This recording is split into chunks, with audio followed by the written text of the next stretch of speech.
নমস্কার বন্ধুরা, আপনারা অনেকেই চিচিঙ্গে দিয়ে বাড়িতে অনেক রেসিপি বানিয়ে থাকেন।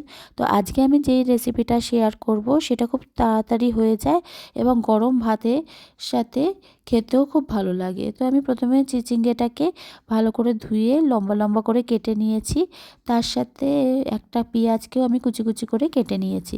এবার কড়াইতে তেল দিয়ে তেলটা গরম হলে তার মধ্যে কালো জিরে কাঁচা লঙ্কা ফোড়ন দিয়ে পেঁয়াজটাকে দিয়ে দিয়েছি। পেঁয়াজটা একটু লাল লাল ভাজা হলে চিচিঙ্গেটাকেও দিয়ে দিয়েছি এবং চিচিঙ্গেটা একটু নাড়াচাড়া করে তার মধ্যে স্বাদ অনুযায়ী নুন আর হলুদ দিয়ে সামান্য হলুদ দিয়ে আমি চিচিঙ্গেটাকে ভালো করে লাল লাল করে ভেজে নিয়েছি।